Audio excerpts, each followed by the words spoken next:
On va maintenant entamer la dernière séquence de table ronde de notre événement. Donc, comme vous le savez, le fil rouge de cet événement, c'est l'adaptation au changement climatique.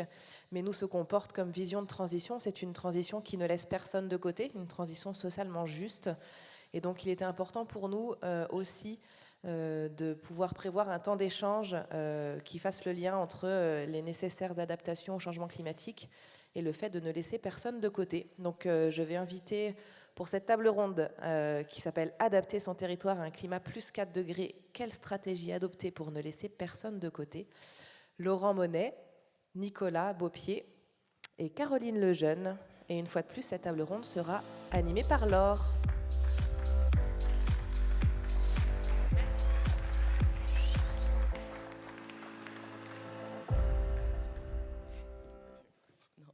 Bonjour à tous.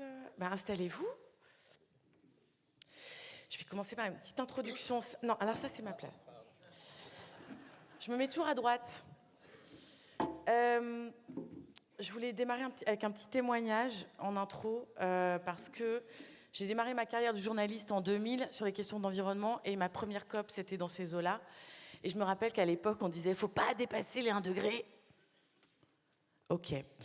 Et là, à l'époque, il y avait un vocabulaire sur les questions de négociation climatique. On parlait de mitigation, de réduction. Et l'adaptation, c'était des petits ateliers lointains. Voilà. Et puis, je sais pas, les degrés ont passé, les années ont passé. Et maintenant, on nous parle d'adaptation à un plus 4 degrés. Et quelque chose me dit que ce sera peut-être un peu plus. Bon. Oui, c'est mon intro. C'est mon intro, elle est comme ça.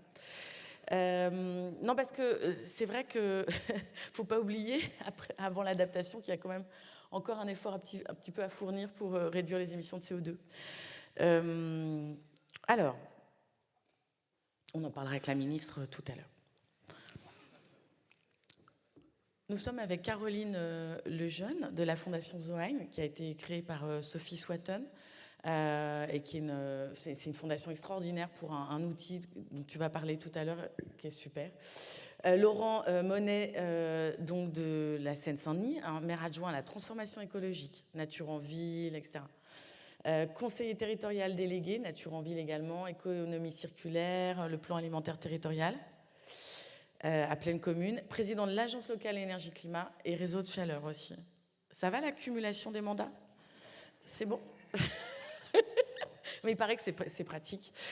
Et Nicolas Beaupied, qui est avec nous, directeur du projet Adaptation au CEREMA. Et c'est à vous trois que je voudrais poser une question. Déjà, quand vous fermez les yeux et que vous imaginez un monde à 4 degrés de plus, vous vous sentez comment? En 2-3 mots. Forcément inquiet, puisqu'on n'est pas préparé à ça. Et donc, il faut s'y préparer. Ok. Il est rapide, il est rapide. Ouais. Bah oui, non, évidemment inquiet et parfois très inquiet quand on se rend compte que effectivement les choses semblent aller peut-être un peu plus vite que ce que certains prévoyaient. Et en même temps concentré, en tout cas en tant qu'élu local notamment. Voilà, concentré sur l'action du quotidien.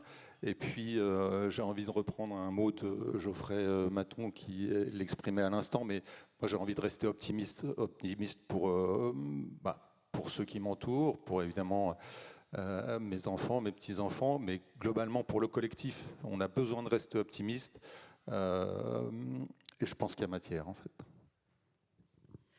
Merci Laurent pour cet optimisme. Caroline? Peut-être muette, c'est possible aussi. Oui, on en perd un peu on est dans le silence quelque part aussi, parce que moi j'ai commencé à travailler sur ces sujets depuis maintenant 15 ans, un peu plus.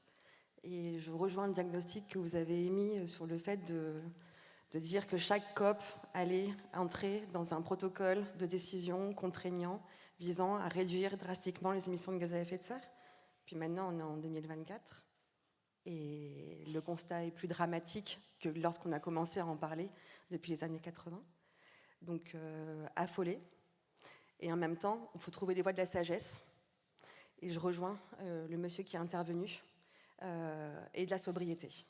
Mais ça pourra se faire que aussi à travers la force des territoires et la capacité aussi à pouvoir imaginer des nouvelles méthodes, des nouvelles stratégies et être humble face à l'immensité qui nous attend et en même temps pas se voiler la face, je pense, et se rendre compte que le monde dans lequel on vit n'est pas celui que l'on va retrouver dans 10, 20 et 30 ans et que les transformations, on est déjà en train de les voir.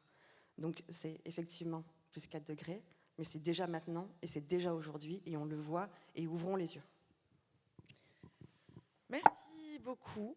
Alors hier, on a passé une très bonne soirée. Non seulement il y a une gueule de bois, mais il y a un peu d'éco-anxiété ce matin.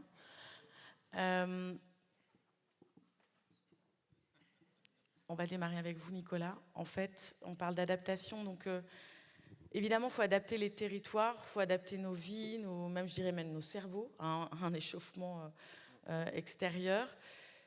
Comment on construit une stratégie d'adaptation? C'est quoi le b.a.-ba de la stratégie d'adaptation? Merci Laure pour cette question. Alors peut-être avant d'y répondre, je ferai une toute petite introduction et je reprendrai la notion d'humilité que vous évoquiez sur le sujet de l'adaptation et sans doute encore plus de l'adaptation juste, parce que c'est le sujet de cette table ronde. Comment on arrive finalement à articuler stratégie d'adaptation et ce que l'on pourrait appeler justice sociale. C'est un sujet sur lequel, finalement, en France hexagonale, en tous les cas, on n'est pas encore très avancé. On a beaucoup à apprendre, je pense, d'ailleurs, des pays du Sud, des Outre-mer, qui, sans doute, ont pris en compte cette dimension sociale dans l'adaptation au changement climatique de manière un peu plus avancée que ce qu'on peut faire ou penser en France hexagonale.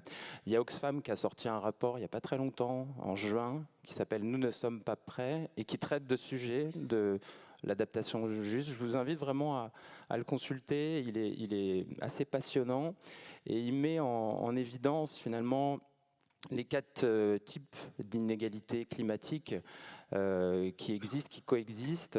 Et bon, la première de ces inégalités, c'est l'inégalité de contribution aux émissions de gaz à effet de serre. Donc ça, c'est de l'atténuation, mais ça compte, il faut le prendre en compte. C'est-à-dire que, on le sait, ce sont les personnes les plus aisées qui émettent le plus. Et ensuite, si on parle d'adaptation, il y a une inégalité face au risque.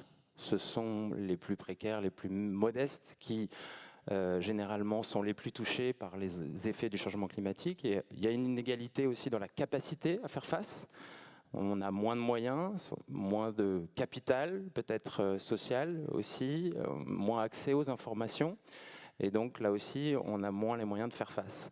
Et puis une inégalité liée aux décisions institutionnelles qui peuvent être prises.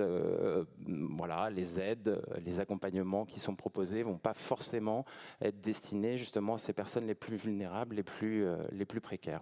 Et donc c'est intéressant parce que ce rapport, il montre aussi que l'adaptation fait le lien très directement avec les droits fondamentaux, c'est-à-dire que la question à se poser dans un monde à plus 4 degrés, c'est comment on permet un droit à l'éducation, un droit à la santé, un droit au logement, notamment pour ces personnes-là.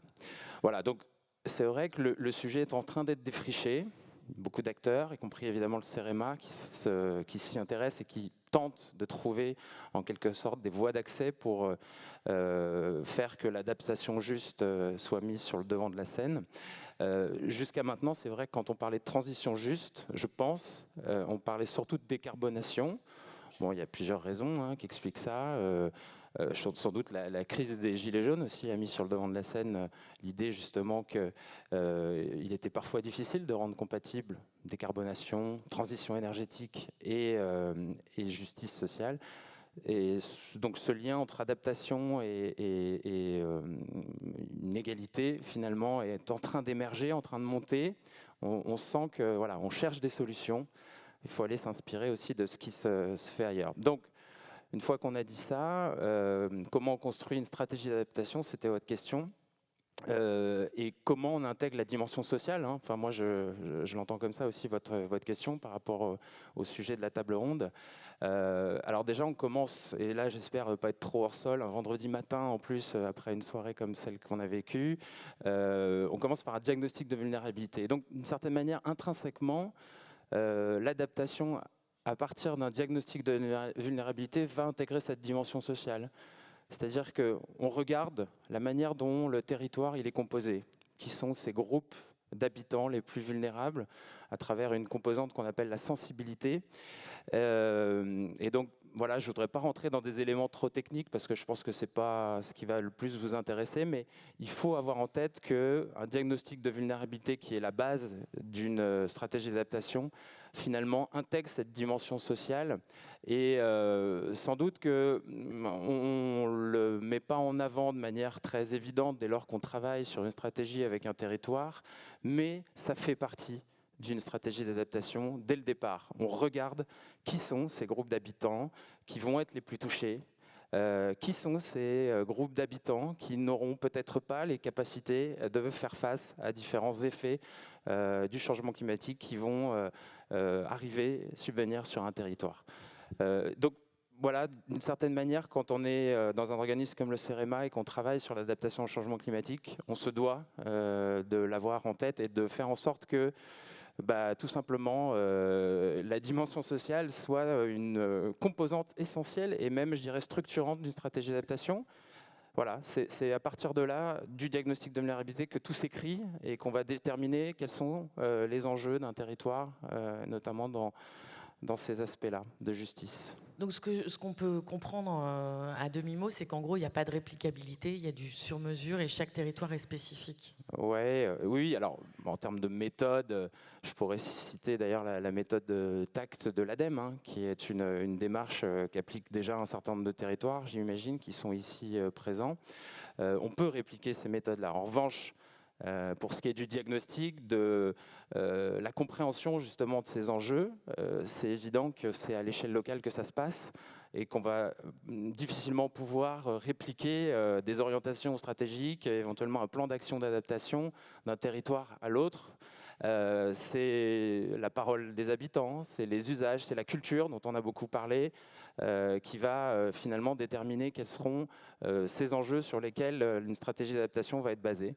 Donc non, on ne peut pas répliquer évidemment une stratégie d'un territoire à l'autre. En revanche, on peut faire jouer, ça a été dit précédemment, la coopération, du partage, de l'échange, parce que évidemment, quand un territoire a connu une inondation forte, le territoire qui est à côté, qui peut-être ne l'a pas encore vécu de cette manière-là, va aussi regarder la manière dont le territoire a réagi, ses acteurs se sont organisés ensuite pour mettre en œuvre des pratiques qui soient peut-être préparatoires. Au CEREMA, vous travaillez en ce moment avec 28 territoires et vous avez 28 expérimentations. Oui, on travaille avec 28 territoires, effectivement, pour les aider à construire des stratégies d'adaptation, donc qui se basent justement sur, je le disais, le diagnostic de vulnérabilité, mais aussi sur l'idée d'embarquer les acteurs. Et d'ailleurs, on s'est associé à la Fabrique des Transitions, qui était citée là aussi précédemment, pour ne pas faire que un travail technique d'ingénieur, mais aussi de mailler approche justement technique et sociale. Je pense que c'est ça qui va permettre à des stratégies d'adaptation de perdurer dans le temps, parce qu'il ne s'agit pas simplement de faire une étude à un temps T qui ensuite soit rangée au fond d'un tiroir, comme ça peut malheureusement parfois être le cas quand on est le CEREMA, un bureau d'études ou un autre type d'accompagnateur. Donc là, l'idée, c'est vraiment de faire en sorte que l'ensemble des acteurs du territoire, des élus bien sûr, les agents, mais pas que, sont en capacité de piloter la stratégie d'adaptation, c'est-à-dire de mettre en œuvre éventuellement des actions, mais aussi de les suivre dans le temps pour s'assurer que les actions qui sont proposées sont efficaces face à des impacts qui augmentent, parce que le changement climatique, c'est aussi ça, hein. Aujourd'hui, effectivement, on s'adapte déjà, d'une certaine manière, à 1,5 degré. Bientôt, ce sera 2 degrés. Et puis, peut-être d'ici la fin du siècle, ce sera plus 4 degrés. Et donc là, effectivement, il faut être en capacité de s'adapter face à cette intensité, cette fréquence, par exemple, des événements climatiques, et peut-être faire évoluer les actions qu'on avait imaginées le jour où on a construit la stratégie. Oui, il y a les événements climatiques, puis les conséquences des événements climatiques. C'est pas tout à fait la même chose. Enfin, ça s'additionne, ça se compare pas. On va passer donc du coup à l'échelle locale avec vous, Laurent. Comme je vous l'ai dit, enfin comme je l'ai dit, vous avez beaucoup de casquettes. Et on est dans le cas concret de la Seine-Saint-Denis, donc d'un territoire de 450 000 habitants. Alors quel était le diagnostic que vous avez fait sur le territoire? Et puis est-ce que vous pouvez nous décrire ce territoire, ces aléas auxquels il est sujet, et le diagnostic que vous avez fait pour mieux adapter en incluant tout le monde?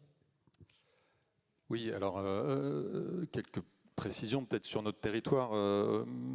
Alors, moi, je ne représente pas la Seine-Saint-Denis, Pleine commune, qui est un département en soi, mais je suis effectivement élu de la ville de Saint-Denis, et à ce titre-là, élu également à la communauté d'Aglo, l'établissement public territorial, comme on dit chez nous, qui est donc Pleine Commune. Pleine Commune, c'est un territoire de 450 000 habitants au nord de Paris. Et effectivement, c'est important de replacer ce cadre-là, y compris dans ces rencontres, parce que j'ai bien compris au gré des discussions avec les uns et les autres que nos territoires étaient quand même assez radicalement différents, plutôt ruraux, en tout cas dans les discussions que j'ai pu avoir aujourd'hui. Et donc c'est important de replacer tout ce que je vais raconter dans le contexte qui est le nôtre, d'un territoire, comme je le disais à l'instant, extrêmement urbain. Mais qui a quand même quelques caractéristiques sans doute communes aussi, y compris avec Los Angeles, la ville qui nous héberge aujourd'hui. Dans son histoire industrielle notamment, dans son passé on le dit souvent comme ça, nous, de territoire servant. Alors c'est pas en soi un problème d'être un territoire servant, sauf quand ça devient un peu une exclusive, c'est-à-dire un territoire qui est uniquement consacré à servir les autres, en l'occurrence pour nous, la capitale. On a hébergé les stocks de gaz qui alimentaient la ville de Paris, on a hébergé les centrales électriques à charbon, qui alimentait le métro parisien.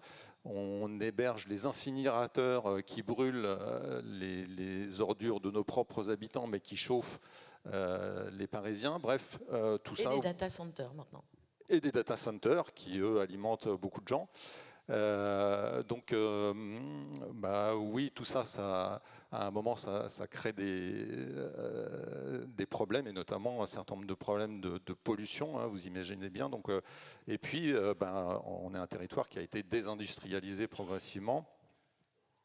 Alors, on est également une terre d'accueil, accueil des habitants provinciaux qui montaient à la capitale. Et puis progressivement des Espagnols, des Portugais, des habitants d'Afrique du Nord, et puis finalement du monde entier. Voilà, donc on est ce territoire-là qui est caractérisé, donc Pleine Commune, c'est 9 communes regroupées depuis assez longtemps maintenant, au nord de Paris, comme je le disais à l'instant, mais qui sont, parmi ces 9 communes, il y a quasiment toutes les communes les plus pauvres de France. Donc des taux de pauvreté extrêmement élevés. Donc effectivement, la question de ce territoire très vulnérable, parce que très urbain, marqué encore une fois par des infrastructures fortes, on est traversé par l'Ain, par l'A86, par le faisceau ferroviaire le plus large d'Europe, mais aussi par la Seine, ce qui est plutôt une bonne chose, mais enfin tout ça, ça crée des fractures, des difficultés de déplacement aussi. Ce territoire-là, il s'est constitué en communauté d'agglomération depuis assez longtemps maintenant, mais on est une communauté d'agglomération, un établissement public territorial, donc de 2500 agents. Donc voilà, il faut avoir en tête qu'aujourd'hui, c'est des capacités d'ingénierie qui sont aussi assez fortes, et donc c'est aussi cette chance qu'on a. Et de porter finalement cette question de la transformation écologique du territoire depuis assez longtemps. On a monté un plan climat air énergie territorial en 2010 qui courait jusqu'à 2020. Et puis en 2020, donc nouvelle mandature, avec une prise de conscience augmentée, on va dire, une déclaration d'urgence climatique par l'ensemble des élus du territoire, qui nous ont amenés donc à construire des modalités d'action pour prendre en compte cette urgence, quoi. Et alors justement, quelles sont les mesures phares un peu que vous pouvez nous, je sais pas, nous livrer face au défi? Alors, cette ville verticale et traversée. Oui, il y en a beaucoup parce que les réponses, évidemment, elles sont pas uniques. Elles doivent être transversales, systémiques, comme on dit souvent. Voilà, mais je vais quand même effectivement en citer quelques-unes. Nous, le risque climatique qui nous frappe le plus et le plus directement, c'est effectivement le risque caniculaire lié à un territoire très minéral en fait, hein, et donc avec de multiples îlots de chaleur, un habitat évidemment pas adapté. Et donc c'est ce risque premier que nous traitons en quelque sorte, et on l'a traité avec un plan de végétalisation et de rafraîchissement du territoire, donc fondé sur effectivement une plantation massive. Alors on s'est fait accompagner sur ces sujets-là, notamment par l'APUR, pour définir finalement une stratégie de plantation. Comme beaucoup de communes en milieu urbain, on a présenté des objectifs assez élevés de plantation d'arbres. C'est une très bonne chose, mais en milieu urbain, c'est pas toujours facile en fait, hein, mine de rien, de les mettre. Et puis par ailleurs, il faut essayer de les mettre aux bons endroits, justement ceux qui sont extrêmement chauds. Donc on a travaillé à ces sujets-là, de savoir planter aux bons endroits, en définissant des parcours, hein, 180 km de parcours frais sur notre territoire qui doivent permettre aux habitants demain de continuer à se déplacer dans un territoire extrêmement réchauffé, quoi, en quelque sorte, dans des conditions acceptables.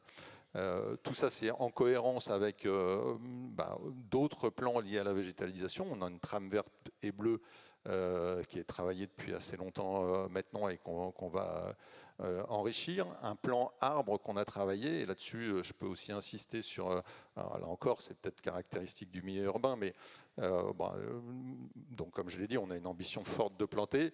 Ce à quoi on est aussi très attentif, c'est à la bonne gestion de ces arbres et puis surtout au fait d'éviter de les couper quand même le plus souvent. Et on a passé récemment un nouveau barème d'aménité, hein, c'est-à-dire les tarifs, les prix que un aménageur doit payer s'il abat un arbre sur l'espace public, avec une tarification qui peut monter jusqu'à 100 000 € pour les arbres les plus conséquents. Je peux vous dire que ça change la donne.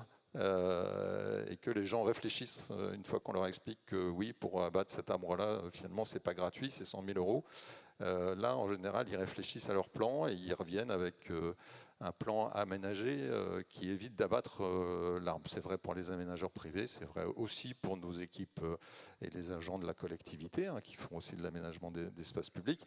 Et une simple décision de cette nature-là change quand même radicalement la manière de penser et d'aménager le territoire. Et ça, c'est vraiment clé pour nous parce que, encore une fois, c'est bien de planter, c'est nécessaire et c'est urgent.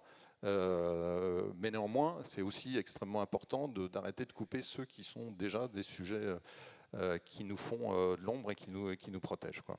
Laurent, au-delà des arbres, est-ce qu'il y a des choses aussi... Oui, il y a plein d'autres choses. Ouais. Il y a plein d'autres c'est vrai choses. qu'on est pris par le temps, désolé, on est Non, obligé mais d'aller très vite. voilà, mais- en tout cas, il y a moi, ce que je voudrais, peut-être avant de revenir sur certaines actions spécifiques, mais ce que je voudrais dire, c'est que dans un territoire pauvre comme l'est le territoire de Plaine Commune, le rôle de la collectivité, il est essentiel pour porter un certain nombre d'actions, d'infrastructures qui, évidemment, ne peuvent pas être portées individuellement. Il est essentiel, mais néanmoins, et d'ailleurs ça fait partie aussi d'un des rôles de la collectivité, l'enjeu aussi pour nous, c'est d'accompagner et d'animer des collectifs citoyens pour s'emparer de ces questions-là. Et quand je dis citoyens, c'est citoyens individuels, mais aussi citoyens collectifs, au sens de habitants de la cité, usagers de la cité, c'est-à-dire l'association, mais aussi l'entreprise. Donc on a ce rôle-là. Alors pour évoquer d'autres aspects des actions qu'on mène, effectivement je suis président du réseau de chaleur, qu'on pourrait qualifier aussi de froid d'ailleurs, d'ores et déjà. Mais voilà, typiquement ça, pour nous, c'est une action de transformation écologique juste au service de nos habitants. Pourquoi ? Parce qu'aujourd'hui, on est en train de transformer ce réseau sur Plaine Commune, qui est quasiment qui est le deuxième d'Île-de-France, le quatrième de France. Il fait plus de 100 km de réseau. Voilà. On est en train de le transformer par de la production locale d'énergie renouvelable. Je dis locale et c'est un enjeu essentiel pour nous. On a subi, comme vous tous, des fluctuations totalement erratiques et folles des prix de l'énergie ces dernières années. Eh bien, pour nous, avoir de l'énergie locale et renouvelable, c'est mettre nos habitants à l'abri de ces hausses incroyables de prix, parce que donc pour nous les énergies renouvelables locales, c'est quoi? C'est de la géothermie, c'est de la biomasse qui vient de bois d'à côté de chez nous, dans l'Oise principalement.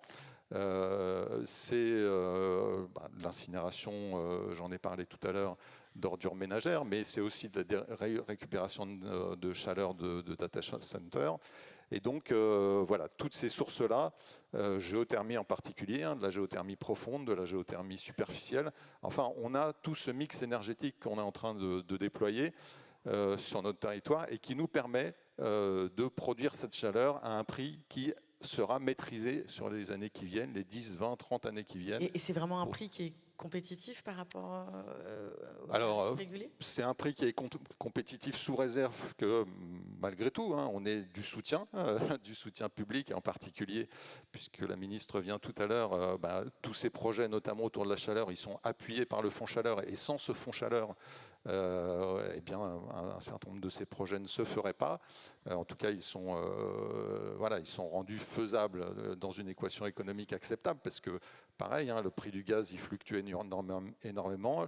La géothermie, elle se met en concurrence avec le prix du gaz, et parfois il est très haut, mais parfois il a été aussi très bas.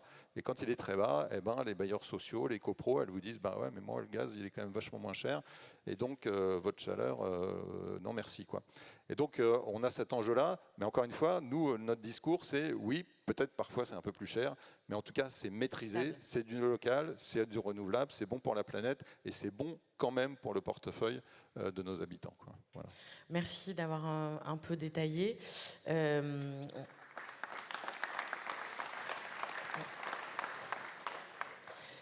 Caroline, dans ces besoins d'adaptation, il y a l'existant, ce qu'on connaît par cœur, ce qu'on d'ailleurs remet à jour, qu'on connaissait déjà d'avant, et puis aussi les innovations. Il y a des choses nouvelles qu'on peut mettre en place, et à la Fondation Zwein, c'est ce que vous essayez de développer. Est-ce que c'est possible de nous en dire un peu plus ? Oui, avec plaisir, et merci de cette invitation et du partage de la table ronde avec vous tous. C'est des moments qui sont toujours très importants. Je travaille sur la justice environnementale et au sein de la Fondation Zwein, on travaille sur l'articulation entre les enjeux de justice sociale et les enjeux écologiques dans des perspectives d'explorer des nouvelles solutions visant à accompagner finalement les territoires dans les questions de transition écologique et d'urgence écologique. On s'inscrit donc dans une perspective qui vise à pouvoir développer, tester, expérimenter, capitaliser des nouvelles méthodologies qui sont en train d'émerger dans une perspective transformatrice des politiques publiques, mais aussi des modalités d'action, de manière à pouvoir ne pas reproduire les schémas qui se sont reproduits depuis les années 80 et de pouvoir essayer de pouvoir explorer de nouvelles méthodologies. Et c'est un point important sur les questions d'adaptation, notamment parce que sur les questions d'adaptation, si on prend que l'approche de l'adaptation, on perd la deuxième pièce, la deuxième face de l'urgence climatique, qui est celle de l'atténuation. Vous l'avez très bien rappelé, on l'a dit aussi, et de pouvoir aussi considérer que cette approche de l'adaptation ne peut pas en fait faire l'économie de l'atténuation et qu'on peut conjointement peut-être réussir à trouver les voies d'y répondre en étant associés.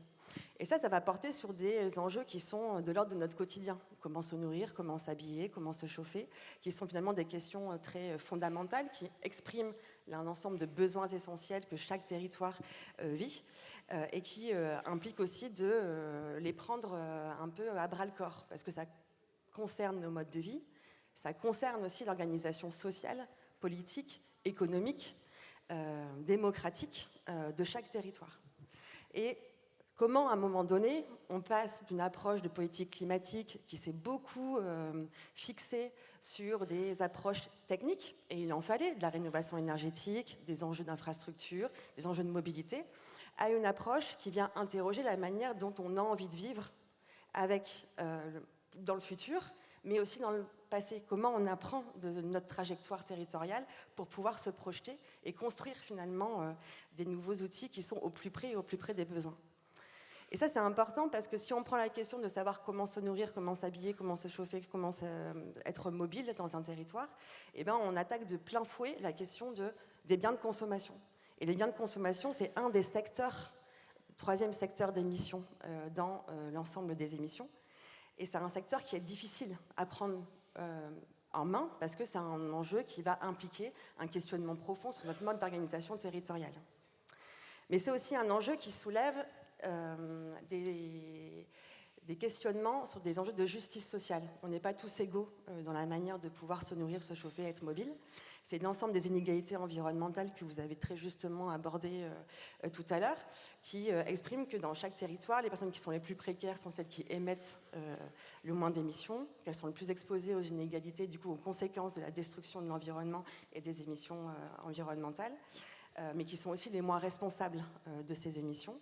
Et pourtant, c'est aussi celles qui font le plus d'efforts pour essayer de s'y adapter, parce qu'elles n'ont pas le choix. Donc, comment finalement répondre conjointement à des objectifs d'atténuation et à des objectifs d'adaptation ? Ça a déjà été exprimé dans des scénarios de l'ADEME, les scénarios 2050, où il y a vraiment un enjeu aussi de se tourner vers des politiques territoriales de sobriété, qui vont permettre de pouvoir associer des scénarios de frugalité, des scénarios de coopération à des approches techniques, mais de pouvoir aussi réfléchir localement à la manière de s'y prendre. La Fondation Zoën, qui a été créée en 2017 par Sophie Svaton, qui est économiste et philosophe à l'Université de Lausanne, et qui a donné aussi lieu à la création de l'association Zoën France, qui est basée dans les Hauts-de-France, qui a été créée en 2019, qui est un peu le relais de la Fondation en France. Œuvre pour justement accompagner les territoires et expérimenter et tester des nouveaux modèles économiques et démocratiques. C'est vraiment l'objectif de notre travail. Et ce qui a été fondamental et fondateur finalement dans la création de la Fondation et le projet, on va dire l'ADN Zoën, c'était de pouvoir mettre en place les conditions de dialogue entre science et société. Comment, à un moment donné, on permet ce type de dialogue entre science et société civile, et comment on accompagne et on développe ces différents registres. On s'emploie donc au quotidien à pouvoir mettre en place et à travailler sur cette articulation-là avec une communauté scientifique. On dispose d'un conseil scientifique à Zoën, dont Dominique Bourg est président. Et on s'emploie aussi à développer avec les acteurs de territoire différents types de recherche-action, de recherche-intervention, on pourrait dire recherche-création, visant finalement à voir l'émergence de nouveaux modèles transformatifs pour les politiques publiques. Et là, je vais vous donner deux exemples très concrets. Le premier, c'est le revenu de transition écologique qui a été conceptualisé par Sophie Svaton à l'Université de Lausanne en Suisse, et qui a donné lieu au déploiement de 7 expérimentations en France, qui a pour objectif de relocaliser l'emploi et l'économie en tenant compte justement de ce plancher social et de ces objectifs de transition juste, et de manière à répondre au territoire. Donc on est vraiment sur une approche territoriale d'expérimentation qui sont nées du souhait et de la volonté des acteurs locaux de développer des expérimentations de revenus de transition écologique. Donc qu'est-ce que c'est un revenu de transition écologique ? C'est d'abord un revenu monétaire qui va permettre de soutenir le développement d'activités d'utilité sociale et écologique. C'est un accompagnement territorial qui permet finalement de pouvoir localement identifier les besoins en termes d'emploi, le besoin de développement de filières et de trouver les moyens de créer des coopérations systémiques entre différents acteurs qui habituellement ne se parlent pas, mais qui vont se retrouver dans le souhait de pouvoir développer ou être dans une transformation de leurs pratiques professionnelles. Et c'est aussi de pouvoir rassembler finalement l'ensemble de ces acteurs au sein d'une coopérative de transition écologique qui permet d'être un espace collectif, démocratique, qui conduit finalement à pouvoir décliner les formes de développement économique des territoires avec des acteurs publics, bien entendu, avec des acteurs privés, associatifs, des nouveaux modes de financement, etc., etc. Comment, à un moment donné, on met autour de la table l'ensemble des acteurs et des domaines d'activité qui puissent définir une stratégie avec les porteurs de projets vers le développement de nouvelles activités. On a 3 objectifs dans le cadre de l'association The Wine France, mais aussi de la Fondation. Animer des réseaux d'expérimentation du réseau de transition écologique, produire des recherches, aller avec les scientifiques sur le terrain de la communauté qu'on a pu créer au fur et à mesure du temps, capitaliser sur l'ensemble des savoirs qui ont été créés par les porteurs de projets et avec nous, dans une logique de transmission de ces savoirs pour construire et progressivement construire de possibles, non seulement plaidoyer politique, mais faire la preuve du concept. Et de voir dans quel cas il y a une forme de reproduction de systèmes actuels, et dans d'autres cas, on voit qu'il y a une possibilité de transformatrice. Je vais donner un exemple. Je vais prendre la coopérative qui est située dans les Hauts-de-France, qui est la coopérative Tilt, qui a été la première coopérative de transition écologique qu'on a pu explorer, qui est une CAE, donc c'est une coopérative d'activité et d'emploi, qui a un statut coopératif SIC, et qui, aujourd'hui, donc on est à 4 ans, plus 4 ans de création, qui a été initiée, je peux même le dire, initiée par Damien Carême et Sophie Svaton à Grande-Synthe, et qui maintenant a un rayonnement régional.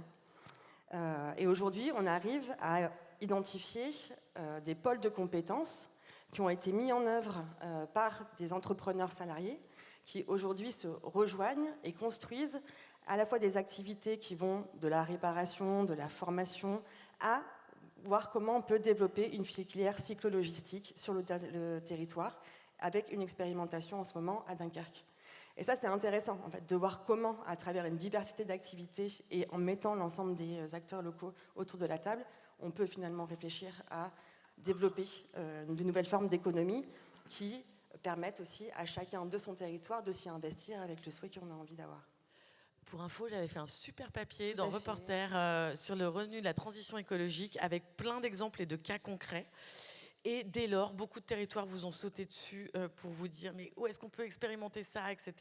Je crois que vous avez un petit souci de saturation des expérimentations, mais il y en a à Strasbourg avec Bifurc, il y en a à Terra dans le sud-ouest, etc. Et c'est absolument passionnant parce que ça permet véritablement, allez voir cet article, hein, c'est pas parce que je l'ai écrit, mais il est génial. Je confirme. De véritablement comprendre concrètement comment ça peut aider des personnes qui ont des envies de petits boulots qui vont dans le sens de la transition et comment on peut... Voilà. Oui, puis c'est à un moment donné comment, quand on se sent, on sent pas appartenir à un système économique dans lequel on se retrouve pas en termes de valeurs, comment en termes de justice sociale, on a du mal aussi à pouvoir s'en sortir. Ouais. Et puis aussi comment on a envie d'y contribuer et on se sent partie prenante en fait de cette histoire qui est en train de s'écrire au quotidien face à cette urgence écologique et qu'on a envie d'agir. Et bien finalement, c'est là où le revenu de transition écologique et les coopératives de transition écologique apportent une réponse à ce souhait de pouvoir appartenir à une dynamique collective qui se tourne vers le développement du territoire. Mais c'est vrai qu'on est un petit peu au-delà ou en deçà des questions d'adaptation. C'est juste peut-être que l'adaptation, c'est aussi s'occuper en attendant, quoi. Enfin, c'est une suggestion que je fais. Je me dis, c'est s'occuper, trouver des boulots qui ont du sens, sortir de la précarité et retrouver aussi un sens à ce qu'on fait. Alors on peut dire s'occuper, on peut dire aussi qu'on n'a pas le choix. En fait, c'est que la question de l'adaptation, on peut avoir une approche qui est par approche très technique. Je pense quand on parle des sécheresses, quand on parle des canicules, des îlots de chaleur, c'est une réalité territoriale qui pose la question de l'aménagement du territoire. Mais le fait de poser la question de l'économie et de l'adaptation de l'économie et le fait de retrouver un sens politique et démocratique qui permettent finalement de trouver de nouveaux modèles économiques soutenables, moi je ne dirais pas que c'est une occupation, mais je dirais que c'est le défi de demain. Et à ce stade et à ce jour, j'ai le sentiment que dans les politiques publiques d'adaptation, on a du mal, en fait, à prendre ce sujet de comment on va pouvoir construire des filières alimentaires, comment on va pouvoir réfléchir à un nouveau modèle économique qui soit plus localisé, comment on cesse d'externaliser finalement l'ensemble de la gestion des déchets et comment on les replicitue dans un territoire. C'est une vraie réalité, en fait. Donc, moi, je suis plutôt pour me dire que c'est un vrai défi et qu'il faut le prendre maintenant parce que le temps, comme vous dites, avance et qu'on pourra faire beaucoup d'ajustements techniques si on n'est pas dans une transformation des modalités de mise en œuvre d'un mode de vivre qui soit fidèle à l'identité et à la culture territoriale. Je pense qu'on a loupé. Et on parle d'imaginaire. Et les imaginaires, ils se construisent maintenant. Et moi, j'ai beaucoup aimé tout à l'heure quand il y avait cette discussion nord-sud, parce qu'on voit que c'est de là où on vient et ce vers quoi on va qui permet aussi de pouvoir embarquer tout le monde et non seulement ne pas laisser quelqu'un de côté, mais aussi de pouvoir avoir une qualité démocratique dans une temporalité politique qui est instable, à la fois sur le plan budgétaire, mais aussi sur le plan des futures politiques publiques. Maintenant, merci Caroline. Il y a beaucoup de questions que j'essaye de sélectionner pour voir les plus pertinentes. Il y en a une qui est super, c'est on sait que les femmes, d'après la bibliographie Genre et Climat, une étude de Genre et Climat du CERD, on sait que les femmes ont 14 fois plus de malchance, c'était marqué de chance, oui, de malchance de mourir, donc, face à ces catastrophes climatiques. Comment est-ce qu'on prend en compte les inégalités de genre dans les questions d'adaptation ? Elle n'est pas simple. Est-ce qu'on prend en compte les questions de genre ? Là encore, je crois qu'on n'est pas très avancé. En tout cas en France hexagonale. Encore une fois, on doit pouvoir aussi s'inspirer de ce qui se fait ailleurs. Il y a d'ailleurs l'AFD qui a sorti un rapport là aussi tout récemment sur cette question-là spécifiquement de l'adaptation et des inégalités de genre, qui est vraiment très intéressant et qui s'appuie sur un certain nombre d'expériences vécues en Afrique subsaharienne. Donc voilà, à l'échelle franco-française en tous les cas, je dirais malheureusement aujourd'hui, cette question-là n'est pas réellement prise en compte. Il faudra que ce soit le cas, évidemment. Est-ce qu'il faut encore faire des diagnostics ? C'est une question qui est posée dans la salle. Est-ce qu'il faut encore faire du diagnostic ? Est-ce qu'il faut perdre encore du temps à faire des diagnostics plutôt que démarrer par des actions? Ne faut-il pas plutôt démarrer par des actions, des choses concrètes, des dynamiques? Est-ce qu'on a encore le temps de l'étude en fait et du diagnostic? C'est une très bonne question. Peut-être je vous laisserai aussi compléter. Je pense que vous avez cette expérience-là. Là, on parle d'un diagnostic qui permet de se projeter, encore une fois, dans un monde à plus 4 degrés, si on prend cet horizon-là.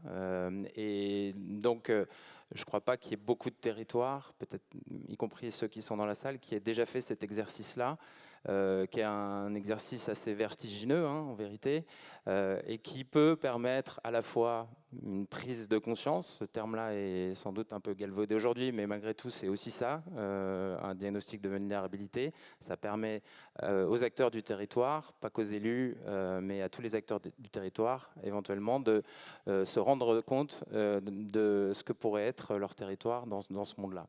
Et puis ensuite, ça permet d'être en action, finalement, un diagnostic comme celui-là. Je pense que construire des actions sans savoir justement la manière dont les impacts vont le toucher, c'est un peu délicat. Et donc, à mon sens, il est très important de faire ce diagnostic de vulnérabilité, tout en se projetant évidemment derrière sur des actions. En même temps, on peut faire les deux en même temps. En fait, c'est ce que j'allais répondre. Je dirais même les trois en même temps, parce qu'il y a le temps du diagnostic, il y a le temps de la planification, qui pour moi est aussi essentiel, et puis il y a le temps de l'action, quoi.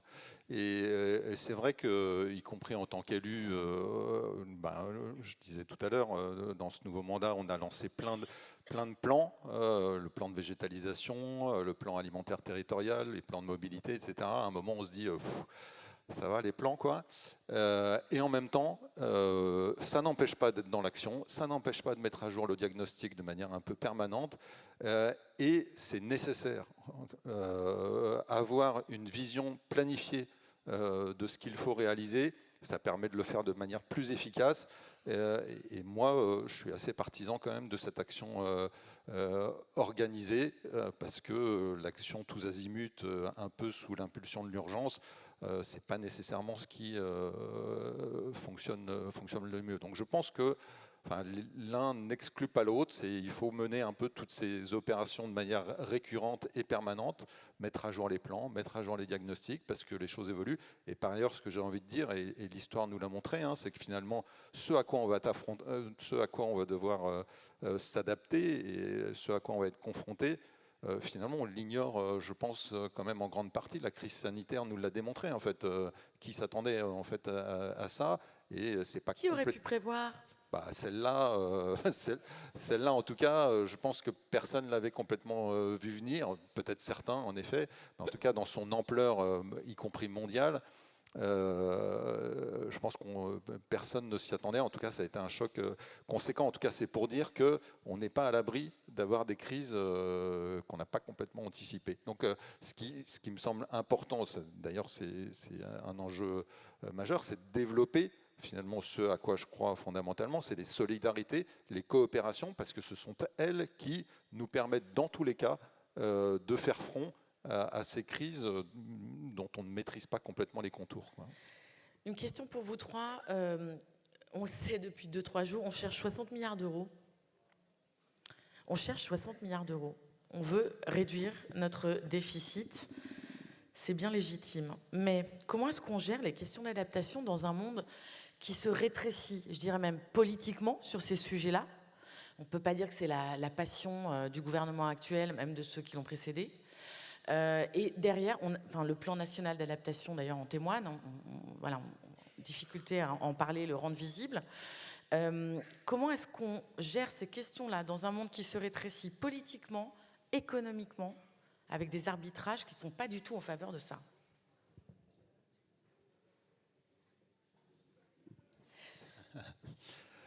Non, c'est important.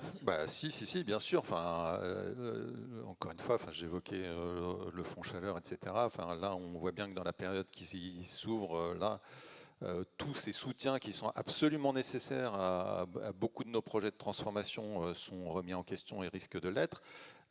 Et y compris pour les collectivités territoriales, les moyens s'amenuisent, quoi. Donc, moi, je peux apporter une réponse que nous, on est en train de mettre en œuvre au niveau de Plaine Commune, en tout cas avec 2 communes du territoire, Saint-Denis et Pierrefitte, qui sont en train de fusionner. On aura fusionné Pierrefitte et Saint-Denis, donc pour créer une commune de 150 000 habitants, hein, qui sera la 2e commune d'Île-de-France après Paris. Et ça, pour nous, c'est aussi une réponse à ces questions-là. C'est-à-dire que ce qui nous semble, c'est que dans le contexte dans lequel on est, déjà, y compris en Île-de-France, avec les multistrates de collectivités qui sont remises en question de manière un peu régulière et permanente, la commune, c'est quand même la brique de base sur laquelle on peut s'appuyer et qui perdurera. Et par ailleurs, cette création de communes nouvelles, ça nous permet et ça nous assurera des capacités d'investissement qui sont impératives, hein, notamment en termes de rénovation thermique de nos bâtiments. Et donc, ce faisant, on se garantit des capacités d'action pour l'avenir. Donc ça, c'est une réponse face à ces incertitudes. Mais en tout cas, il y a évidemment au niveau national, en tout cas, des fonds à préserver. Caroline, tu voulais répondre? Oui, c'est un peu le constat de départ avec lequel j'avais abordé cette question de l'adaptation qui est assez fondamentale. et qui m'interroge aussi sur la capacité en fait de pouvoir développer cette adaptation dans un délai en fait qui est en train de se rétrécir, parce que à chaque fois on disait on a 20 ans pour réduire les émissions, et en fait non, le temps est en train de se contracter, on est en train de vivre les premiers changements. Et il y a aussi le besoin de soutenir des innovations et des formes de financement.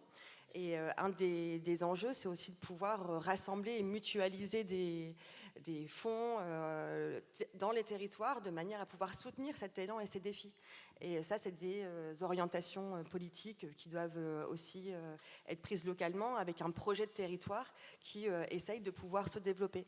Par ailleurs, un autre point important, c'est qu'il y a énormément d'initiatives locales, d'économie sociale et solidaire et de transition et d'acteurs qui sont prêts à être et à engager cette transformation-là. Cela dit, ils ont toujours été considérés comme des acteurs marginaux dans les politiques publiques et pas comme des acteurs qui peuvent mettre en place cette transformation. Et je pense qu'en s'appuyant aussi sur les acteurs du territoire et en permettant de soutenir les efforts collectifs que chaque asso, chaque coopérative et chaque acteur économique a envie de mettre dans cette transition, c'est aussi porter un nouveau message sur des nouveaux modèles économiques et sur des nouvelles méthodes à pouvoir construire. Et de pouvoir effectivement faire des politiques de planification, mais aussi de pouvoir soutenir l'existant et de pouvoir renforcer les dynamiques territoriales et collectives qui sont en train de se constituer pour développer des nouveaux modèles économiques et pour développer des nouveaux modèles démocratiques. Et à un moment donné, comment on permet de donner cette parole à la fois au domaine des acteurs de la société civile, mais aussi aux acteurs de la recherche et aux acteurs qui sont en capacité de pouvoir mettre en place et de porter ces initiatives, ça pour moi c'est un enjeu qui est important pour justement faire face et devoir répondre surtout à la fois des politiques d'atténuation et d'adaptation en contraintes budgétaires de plus en plus serrées et en ayant peu finalement d'engagement sur l'engagement climatique du gouvernement. Je vois passer des... Merci. Je vois passer des questions, dont une que j'adore, c'est sur la question de la sobriété. Comme la sobriété permet d'un côté d'atténuer les questions d'émissions de CO2 et de l'autre côté de s'adapter, puisque si on a besoin de moins dans tous les domaines, du coup, pourquoi est-ce qu'on ne met pas en place des politiques publiques de sobriété dignes de ce nom ? Est-ce que vous faites c'est pas digne de sur ce nom, mais bien entendu. Chez vous? Oui, bien entendu. Ça, c'est double. Sobriété à plusieurs niveaux. Enfin, moi, effectivement, enfin, je suis complètement en ligne avec ça. L'ambition première, c'est sobriété. Alors, sobriété énergétique, je pense que pas mal de communes ont été confrontées à ce sujet un peu contraintes, notamment par ce que j'évoquais tout à l'heure sur les prix de l'énergie, y compris chez nous. Donc, il y a eu plein de sobriété sur les consommations énergétiques dans nos bâtiments, sur l'ensemble de nos équipements. Mais plus généralement, c'est sobriété foncière, par exemple, sobriété dans la construction. Nous, on est un territoire en pleine transformation pour plein de raisons que j'ai évoquées aussi tout à l'heure. On a par ailleurs hébergé les Jeux Olympiques, ça ne vous aura pas échappé. Je pourrais y revenir parce que ça a quand même aussi été un facteur d'accélération. Mais en tout cas, aujourd'hui, clairement, en tant que collectivité, en tout cas, on privilégie les actions de rénovation, on évite de détruire pour construire. On a un travail sur ce qu'on appelle le métabolisme urbain depuis plusieurs années sur notre territoire qui vise, puisque nous sommes en transformation et que on a quand même beaucoup d'habitats indignes, insalubres, etc., et qu'on sait que voilà, il faut parfois quand même détruire. L'ambition, c'est de réutiliser au maximum les matériaux qu'on détruit, de les recycler, de les réemployer sur notre territoire, donc dans des logiques de proximité qui évitent aussi des transports et beaucoup de logistique, quoi. Donc oui, il y a tout un tas de démarches qui sont mises en place pour de l'économie de ressources et globalement une sobriété dans notre action publique, quoi. Il y avait même une question, c'est est-ce qu'il faut légiférer sur les usages non indispensables ? Ah, on la voit venir, l'autocratie écologique. Mais oui, mais en fait, moi, c'est un sujet. Bon, d'abord, oui, de temps en temps, c'est un peu tentant sur certains usages, mais en tout cas, ça m'évoque quand même le temps qu'on a eu sur la démocratie participative hier ou avant-hier, quoi. Mais moi, ce qui me vient à l'esprit, c'est quand même que plus le temps passe et plus les changements sont forts, importants, et ont des conséquences de plus en plus dramatiques, en tout cas, plutôt moins on aura le temps de discuter et d'échanger, en fait. C'est un peu ça qui nous pend au nez. Donc c'est pour ça que l'anticipation et l'action, il faut accélérer aujourd'hui, parce que sinon, effectivement, on n'est pas à l'abri d'avoir des décisions un peu... J'adorais l'image de Julien Dossier, vous savez, le fondateur de la fresque de la Renaissance écologique, qui avait cette image qui faisait la métaphore avec les skieurs et qui disait qu'en gros, il y a 20 ans, on était sur des pistes vertes, bleues, et maintenant on est sur des pistes de kilomètres lancés. Vous savez, c'est les pistes où on est comme ça à 200 km/h. Bref, c'était marrant. Il y avait une autre question, justement sur cette question de la législation ou du forçage. Est-ce qu'il n'y a pas un besoin d'aller vers d'autres imaginaires, en fait, de réinventer complètement, de retourner complètement les choses? Merci. Cette question des imaginaires, elle est en lien et profondément aussi ancrée avec la question de la sobriété et des politiques, en fait, de sobriété. La question, c'était de savoir, mais comment ou pour quelles raisons on ne se tourne pas tout de suite vers des politiques de sobriété. Mais c'est aussi cette question des imaginaires. Et des imaginaires qui ont été basés sur nos modes de vie, qui sont beaucoup basés sur la société de consommation, sur le toujours plus de richesse, et sur des modèles de développement, en fait, qui se sont basés sur aussi l'usage des ressources et des matières, et aussi du vivant. Donc c'est pouvoir, à un moment donné, s'interroger sur le sens de notre identité sociale dans un monde aussi qui évolue, et de nos valeurs. Et voir les changements actuels. Alors, vous avez évoqué le tourisme de ski ou de montagne. On pourrait aussi aborder la question du transport aérien. C'est vraiment comment, à un moment donné, on va questionner nos propres imaginaires et comment on les construit vers d'autres modèles de développement. Et ça, c'est Arturo Escobar qui parle beaucoup de cette notion de post-développement, en mettant en avant l'approche du pluriversel, et qui non seulement exprime la diversité culturelle qu'on peut avoir vis-à-vis des développements dans nos sociétés, et puis encore tout à l'heure, le rapport Nord-Sud l'a bien exprimé, mais aussi de pouvoir s'interroger sur ces notions qui, à un moment donné, vont nous faire... nous questionner sur les modalités transformatives du changement qui peut s'opérer. Et dans le cadre des activités de Zoein, on porte le programme sur le revenu de transition écologique. On porte aussi un programme sur les droits de la nature et la gouvernance avec l'Institut pour la recherche de la Caisse des dépôts et de consignation. Et on se rend compte que ce soit en Espagne, dans la lagune de Mar-Ménor ou à Bourges, qui est en train de réfléchir à cette question-là, de voir comment des notions comme le revenu de transition écologique ou la notion de droit de la nature vient initier et instaurer finalement des nouveaux imaginaires entre les acteurs, et qui permet d'ouvrir un espace de construction collectif qui permet de tenir compte des changements à venir, des efforts à réaliser, mais aussi des perspectives positives qui se dressent, qui peut être possible.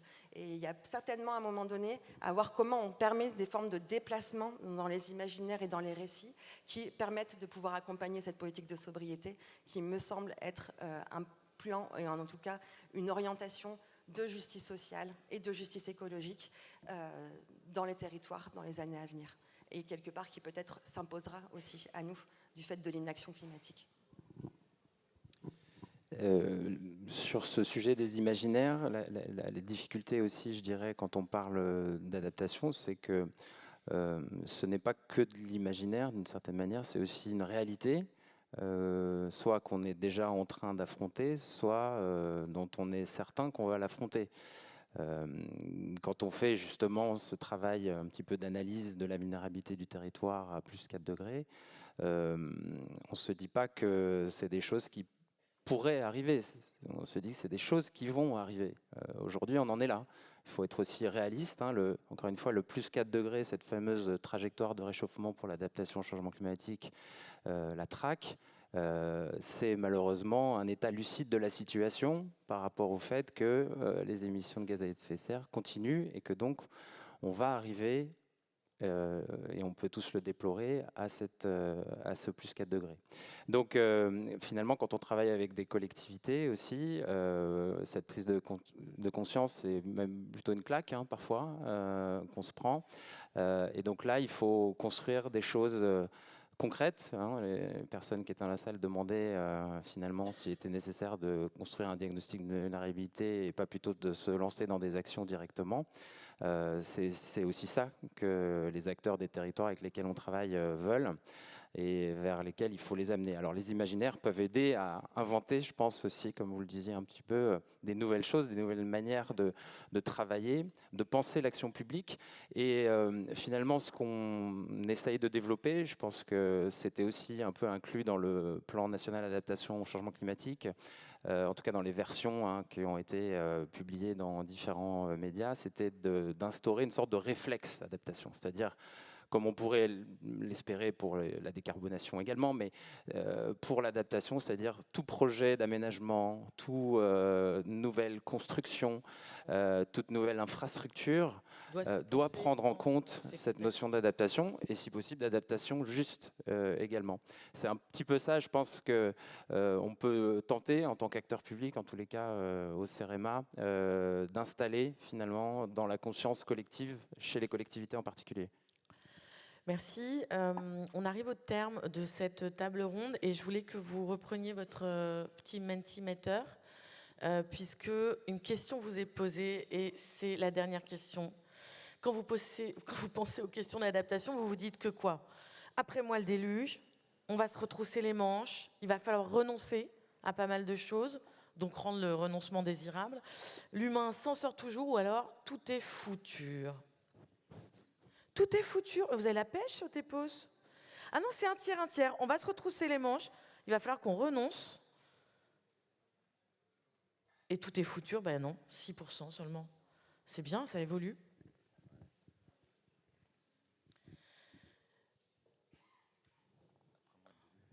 Après moi le déluge, aux États-Unis, c'est un peu leur approche.